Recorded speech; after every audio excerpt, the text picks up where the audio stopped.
The IEP team. Who is on the IEP team? So the IEP team, there are certain members that have to be there in order for it to be a complete IEP team. So on my list, number one is the parent. Parents are the IEP.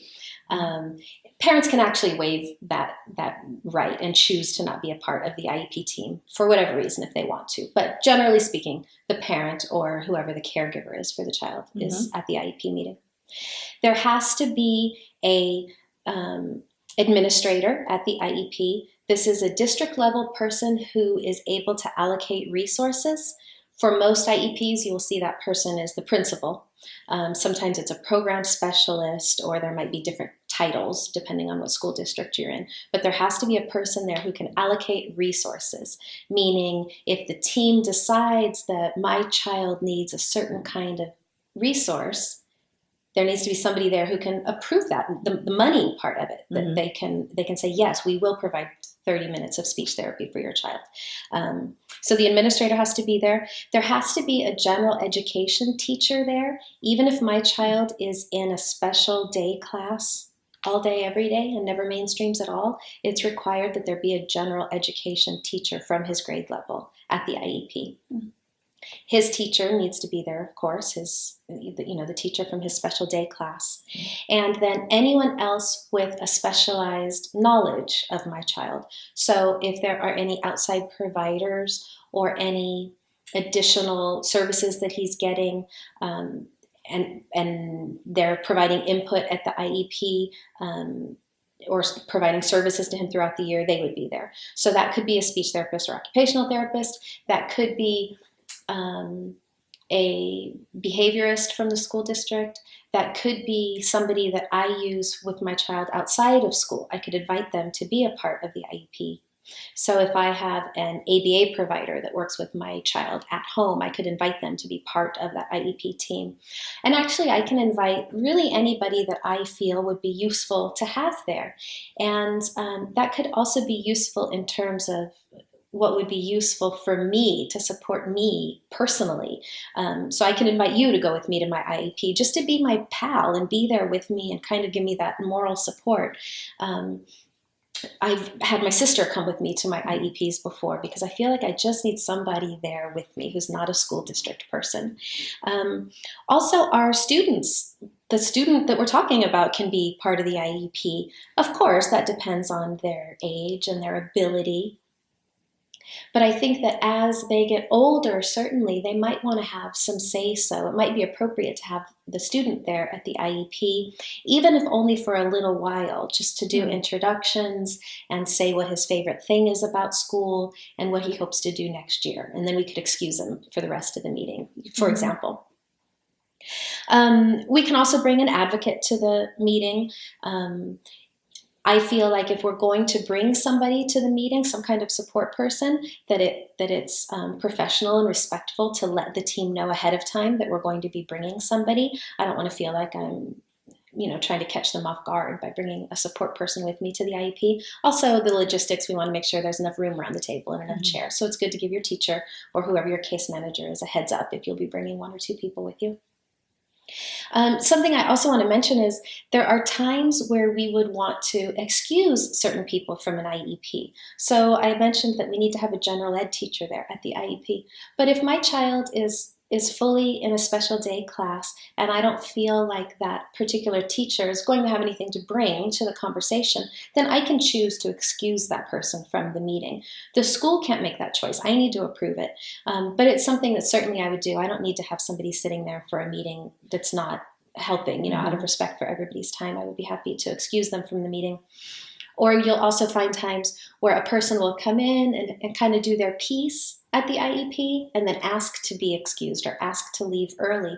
And that's okay too if it's okay with you as the parent. They can't just walk out, but if they, sometimes it'll be presented sort of like, okay, Mr. Brown has presented his part. Parents, do you have any other questions for him? No, if not, then if it would be okay, he can get back to his class to do whatever he needs to do. That's fine. And there's a form that you sign to excuse somebody from the IEP. Now, I've heard that you never want to excuse the principal or that you shouldn't sign if the principal just wants to show up, sign, and then leave. Why is that, or do you agree with that? I do agree with that. The principal or whoever the administrator is that's able to allocate resources, Mhm. I want them there the whole time.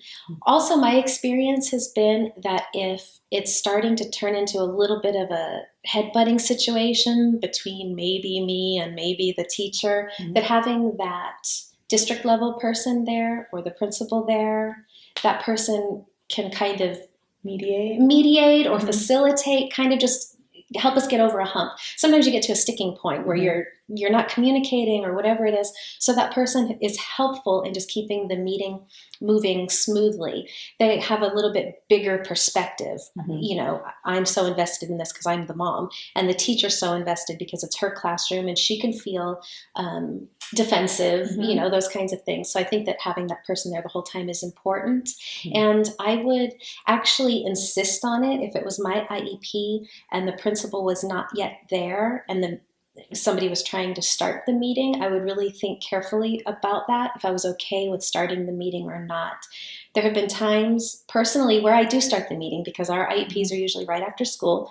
The principal is normally out there monitoring the crosswalk and the Mhm. parking lot and getting kids safely to their parents. So I'm okay with getting 10 minutes into our IEP and then the principal comes running in and Mhm. gets started. I'm okay with that. But there have been other times where I've been in a more contentious kind of situation, and that district level person was stuck in traffic and going to be a half hour late, and they wanted to start. And I had to say, I'd prefer to wait until so and so gets here and start at that time. And it was really uncomfortable and awkward. And we all sort of sat in awkward silence for a half hour till that Mhm. person got there. But I really felt that it was necessary and it was completely my right to do that. So, you know, there are certain people that have to be there. And I just want to remember that it's up to us to excuse those people from being there. Mhm. And it's great that you talk about we can bring our best friend if we want, or I brought my mom to our IEPs just Mm-hmm. because she has an education background, but she's just more supportive for me. Mm-hmm. Is there a job that they should do? Like, should they be taking notes or are they not supposed to say anything? Like, what's their role if we're bringing in like an outsider for our sake?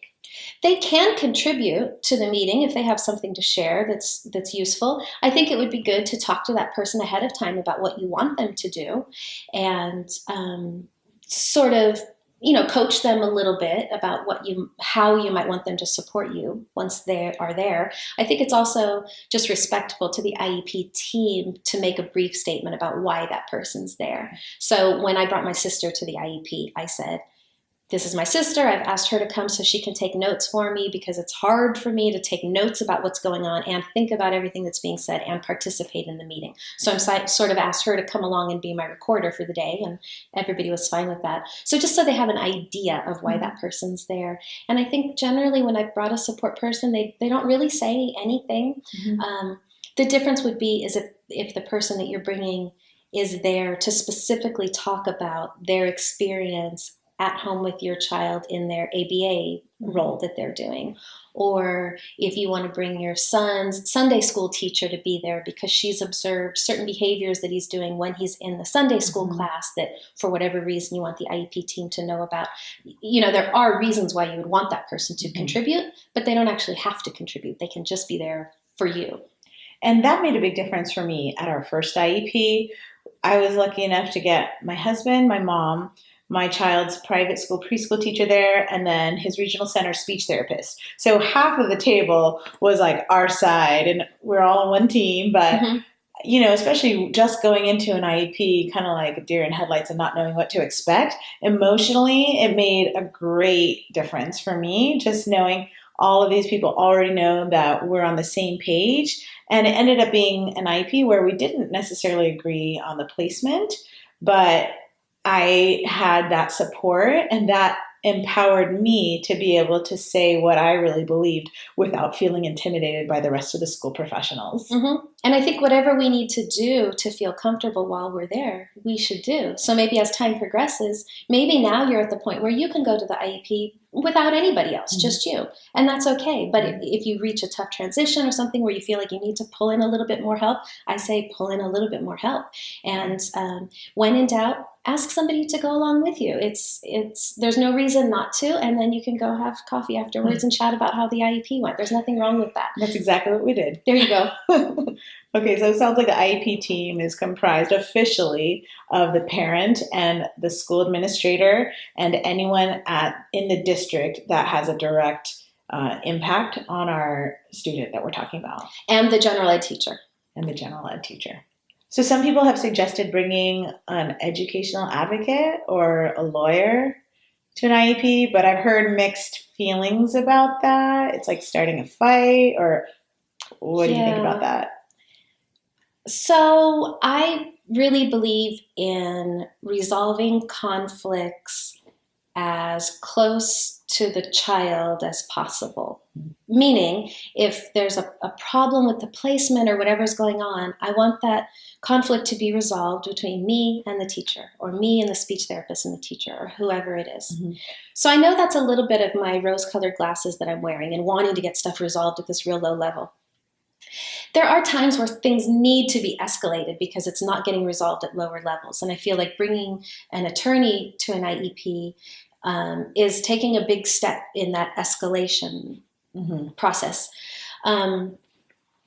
You can bring an advocate to a meeting or an educational consultant, which is not as big of a jump as bringing an attorney, but it is a little bit, I feel like, going down that path. So I would just caution parents to be really thoughtful about that and why they want that person there. With that being said, I'm all about consulting with folks ahead of time, prior to the IEP. And if that means you want to talk to an advocate or some kind of consultant ahead of time to get some coaching or some resources, then I would say by all means do that. And I've done that. But once I'm at the IEP, I don't want to give up my control and my seat at the table. I don't want to give that up to an attorney or an advocate or anybody else. So I'd rather take the coaching behind the scenes and then come to the meeting prepared. And that's just me. Some people are going to feel differently about that. So it's really personal choice. One thing to keep in mind is if you bring an attorney to your IEP, you need to notify the school district ahead of time, and then the school district can bring an attorney to the IEP. So is it a little bit like starting war? Like I definitely think that there's probably a place for it if you're just at a standstill and you're not being heard and you really think that injustice is being done. I mean, if I really thought injustice was being done towards my child, I would do whatever necessary. If that means bringing an attorney, then I would do that. But it's obviously not the ideal place for you to want to start from. So what does that communicate if you decide to go that route? Well, I think you're right. If I came in, if you and I were going to try to negotiate the terms of some agreement, and then I show up with an attorney on either side of me, how does that feel to you? Yeah. So I think that it is taking a step. And you're right that there is a time and a place. I have nothing against attorneys and educational advocates. They're for sure, they're needed. And when the time comes, I thank goodness that they're available for families. So that's just back to the idea of being really thoughtful about it and thinking about if that's something that you really need to do right now at this point. I know that when parents get fired up, we get angry, we're grieving, we're feeling however we're feeling, there can be a tendency to just, well, I don't care what happens. I'm going to hire however many attorneys I need to, and we're just going to go get them, and I'm going to fight this fight. And I don't think that that's the most useful approach in the long run. I think there's a lot of steps to be taken before you get to that point. So I think more in terms of bringing support people who are there as emotional support and maybe can help keep you on track if there's some things you want to make sure get mentioned at the IEP, that kind of thing.